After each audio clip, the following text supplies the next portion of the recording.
Olá, meus amados irmãos, trazendo hoje uma explicação do pastor César Cavalcante sobre se ele é arminiano ou calvinista.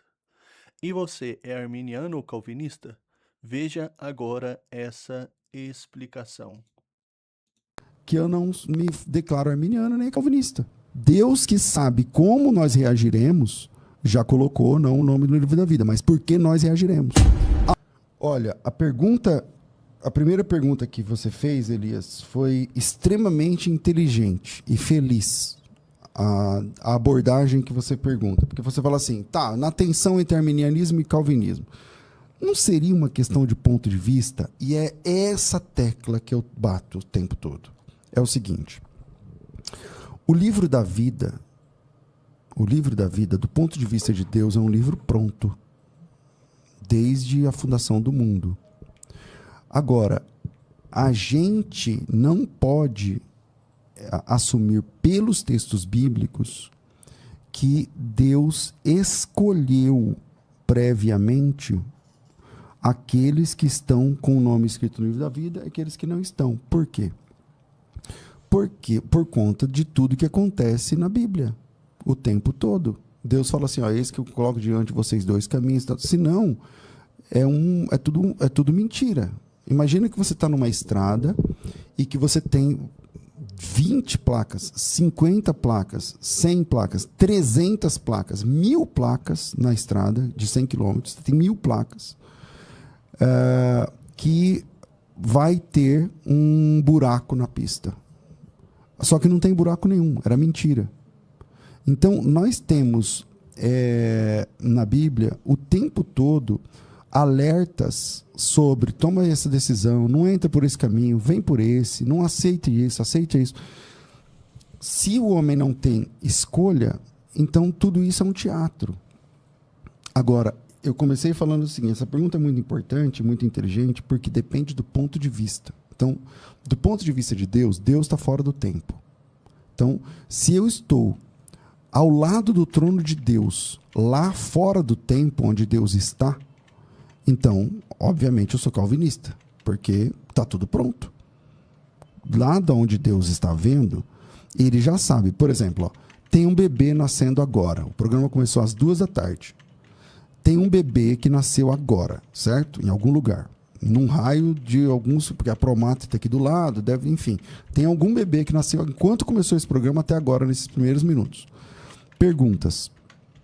Deus sabe o nome desse bebê? Deus sabe com quantos anos essa criança morrerá? Deus sabe do que essa criança, que é um bebê agora, morrerá? Vamos dizer que essa criança vai morrer com 79 anos. Daqui 79 anos. Só Deus tem essa informação. Outra pergunta. Deus sabe como essa criança reagirá à informação do Evangelho? Todas as respostas para essas perguntas é sim, porque Deus é onisciente.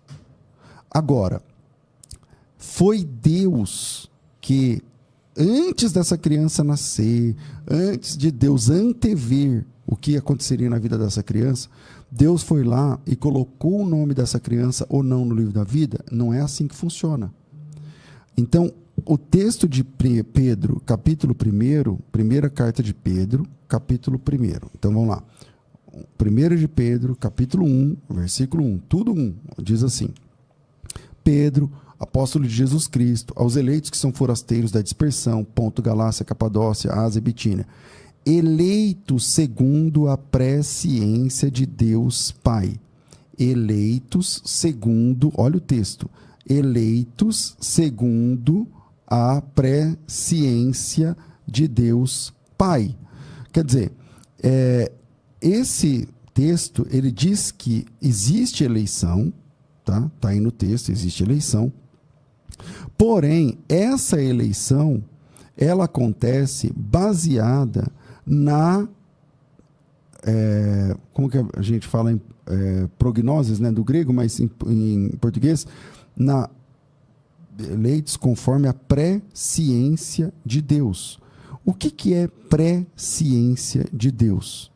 Entende? Então, parece que é a capacidade que só Deus tem, pré-ciência, a capacidade que só Deus tem de saber o que vai acontecer sem necessariamente interferir nos processos. E isso é pré-ciência, ter a ciência do que vai acontecer antes. Quando eu falo que é sem interferir nos processos, pastor, mas Deus pode interferir? Deus pode fazer o que Ele quiser. Deus pode fazer o que Ele quiser. Mas a pré-ciência significa que ele tem ciência daquilo que vai acontecer daqui a 79 anos, eu não lembro quantos anos eu dei para o garoto que está nascendo agora, hipoteticamente, mas ele sabe, Deus sabe. E como Deus já sabe, o nome do garoto já está no livro da vida ou não. Mas isso não isenta o garoto que está nascendo agora dos processos da vida. E, na verdade, aí, veja bem, o irmão que tem um sabor mais calvinista me ouvindo vai dizer assim, então o pastor César tem que assumir que ele é calvinista, porque se ele está dizendo que Deus, que o nome já está escrito no livro da vida, não sei o que e tudo mais, é porque o que eu tenho para trabalhar é o que está revelado. Na Bíblia diz que o livro da fundação do mundo é desde o livro da vida é desde a fundação do mundo.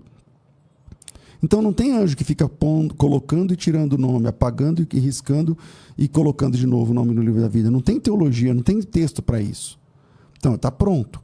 Agora, se ele está pronto e o texto que eu apresentei diz que nós somos eleitos conforme a presciência de Deus, isto significa que o que acontece dentro do tempo, /espaço, /matéria, influencia, sim. Ou seja, a eleição é pela presciência de Deus. Deus que sabe como nós reagiremos, já colocou não o nome no livro da vida, mas por que nós reagiremos? Porque nós reagiremos. Porque, veja, na Bíblia é muito importante a gente entender que Jesus é o autor e consumador da nossa fé. Significa que a salvação vem só de Deus, de A a Z. Tá certo? Por outro lado, esse Deus, esse Senhor, que é o único Salvador, nos convida, na Bíblia, a participarmos sinergicamente, essa palavra dá coceira no calvinismo, mas é bíblica, sinergicamente, a participarmos do processo de redenção. Não que eu sou um co-salvador meu, mas é porque eu posso aceitar, receber, acatar obedientemente a graça, ou eu posso desprezá-la. Por isso que na segunda carta de Paulo aos Coríntios, capítulo 1, diz assim, e nós, cooperando também com ele, vos exortamos a que não recebais a graça de Deus em vão. A palavra cooperar ali é sinergia. Paulo está dizendo assim, nós como sinergistas, é isso que ele está dizendo.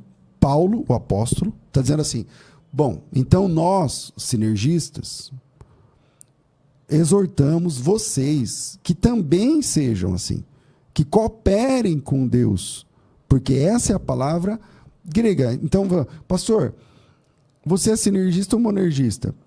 Tecnicamente sou monergista, eu creio que a salvação só vem de Deus. Porém, esse Deus monergista, esse Deus que só ele salva, convida você a aceitar essa salvação.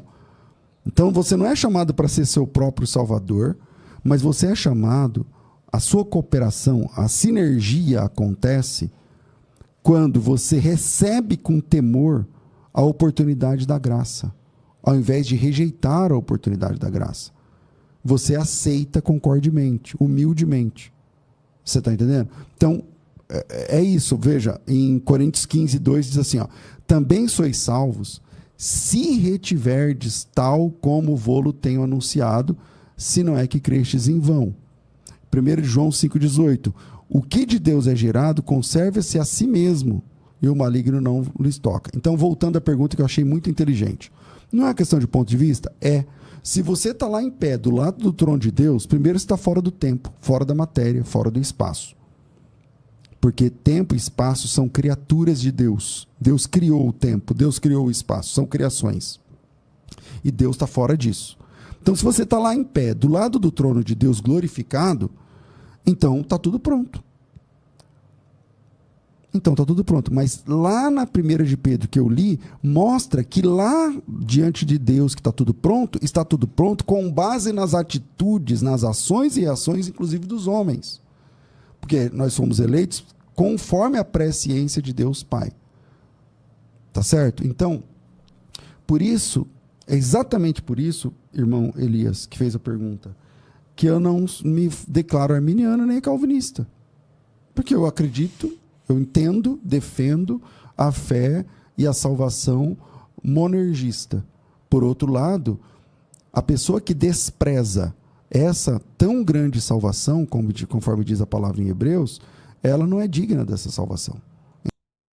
Então ela tem que aceitá-la. E essa aceitação, embora comece por um trabalho do Espírito Santo, tem a ver com a gestão da pessoa. Tem a ver com a gestão da pessoa, sim. Tá certo? Isso não quer dizer que a salvação vem de nós. Nós apenas não a recusamos. Uma pessoa, um mendigo jogado na sarjeta, que aceita uma esmola, só porque ele aceitou a esmola, isso não faz dele doador da esmola. Porque essa é a cabeça dos irmãos calvinistas que fala assim, mas se eu tenho que aceitar, então eu tô me salvando. Não. A pessoa que aceita a esmola não faz dele o doador daquela esmola. Ele não é dono daquele dinheiro que ele acabou de receber. Ele apenas recebeu. Ou seja, nós não somos nossos salvadores. A salvação não brota de mim porque eu recebo Jesus. Mas eu apenas não o recuso. Eu não vou agir como aqueles que recusam a graça. Entende? Então, o resumo da ópera. Jamais poderemos salvar a nós mesmos.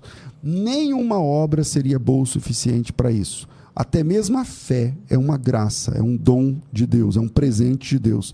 E nós somos totalmente dependentes de um Salvador. Amém, meus amados irmãos. Se você gostou, já peço para vocês deixar o like, se inscrever no canal e deixar aquele comentário seu aí. Irmãos, vou ficando por aqui, agradeço a cada um de vocês, espero que vocês tenham sido aí edificados. Vou ficando por aqui, fique na paz do Senhor Jesus, amém?